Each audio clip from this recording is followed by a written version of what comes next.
I didn't have a dad in the house. And I was angry about it, even though I didn't necessarily realize it at the time. I made bad choices. I got high without always thinking about the harm that it could do. That was President Obama, who got personal and emotional yesterday in launching My Brother's Keeper. It's an initiative where businesses, foundations, community groups will coordinate investments for support programs that would help young people keep them out of the criminal justice system and improve their access to higher ed.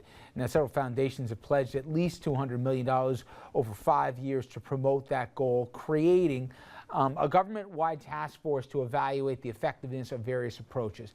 You know, Dominic, you were very honest yesterday on how what you heard connected to you personally. But more than it being a great idea and it's overdue that somebody said that from the halls of the White House, talk about if they said to you, Dom, here's the bucket, here's all our resources, what's the best way to spend it? What's the best way to attack the problem? Again, young minority youth, we're talking out of wedlock births, we're talking absentee fathers, we're talking being in the criminal justice system, high unemployment, dropout, all the regular stuff. People know what I'm saying. What's the best way to attack it? Wow. That's a difficult question, to be honest with you. Number one, the best way I can answer it is by going through my own upbringing. And I recall as a teenager, and you get kind of you don't realize it at the time, Richard, but you get embarrassed about it when you're a grown man. I lived in a building off of Webster Avenue in the Bronx, 11 stories high, about 30 apartments on each floor, and I don't recall a single father in any one of those apartments. It was a building filled with Black and Latino mothers. And I don't recall one family out of all of those apartments had a father. One. Not one of my buddies grew up with a dad, and myself included. I told you, I cried when I saw the president because he caught me off guard. With him talking about the anger of not having a father. I was thinking about that anger because you try not to show it when you're growing up, but it impacts you without having a man in the household. So that's number one. Senator Moynihan was correct when he did his report about the black family. And we've got to turn that around. We've got to get black men, Latino men, back in the family unit. 70% of all black kids that are born to unwed mothers. I was one of them. It's ridiculous. Nothing's going to change until we stop that. Do you think that's number one? Number two is education. Go ahead. Sorry. Number two is education. You have got to find a way. I called up one of my friends today who's a police officer in Atlanta, and I asked him about this topic. And I said, how did the three of us make it out and the hundreds of other kids didn't make it out? They're either dead or in jail. And he said, Dom, we were lucky. It's that simple. But then he also pointed to the fact that we played sports. And in order to play sports, you have to have good grades in school.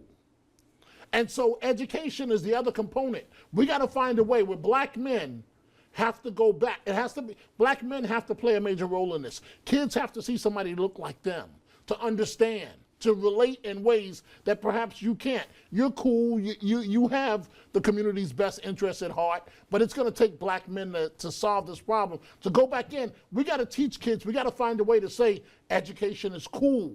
The problem right now is the drug dealer is cool, Richard.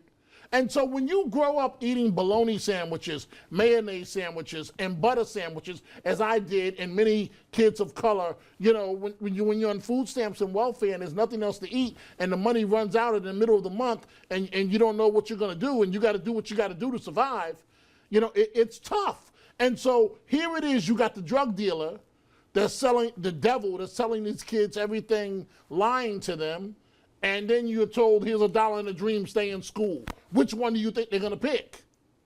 So right now, and I'm sorry for monopolizing the time, but this is an issue. This is my life we're talking about. Education is not cool. We got to change that. They got to understand that no, all this rapping and all that other stuff that, in basketball, that's not going to be your way out. You got to get an education. Well, we're up against it, I know, but if somebody said, Dominic, either you write off the generation now that's in the 30s and instead just try and go for the kids, or do you go for now the 20s, the 30s, the 40-year-old black males, minority males, and say we're going to target our message to you to be a part of the kids' lives? Which one do you do? Wow, I didn't expect that question. That's a really difficult question. I'm not into writing off anybody because Lord knows I'm the type of kid that could have been written off years ago. You know what I mean? Yeah. But to answer the question, this generation is basically gone. We got to start all over with the kids that are coming up. But I will tell you this, all of this money that goes into, and I know we're over time, that goes into law and order and jail and so on, I understand the need, but if we don't put money back into pre-K and all these other programs, I'm not saying wasting money, I'm talking about monitoring the money, watching the money. If we don't do that, it's going to get even worse than what it is now. And we got to start talking about the problem. People like you don't talk about it, frankly, because you don't want to be called a racist. And I can understand that. But the numbers in the black community, the numbers are they're alarming, they're getting worse. In every category, prisons in New York State, 75% are black men and Latino men. 75%. We're going to keep coming back, and Bill, keep it down, all right? Sorry, Bill. Sorry, Bill. Let somebody get a word in, all right? Hey. Sorry, Andrew. Guys, you keep, you tell us what you learn here. We're going to find out tonight the deadline for you. Dominic, it's an overdue conversation. I'm glad the president did it. We should do more here to talk about how you translate it into something more than just at least a dialogue, and we'll go from there. Andrew, my friend, thank you very much, guys. I'll see you all, and they'll see you on Monday. On the other side of this break here, we're going to tell you what we could be looking at on Monday, including more white stuff, snow in the forecast. We'll talk about that after this.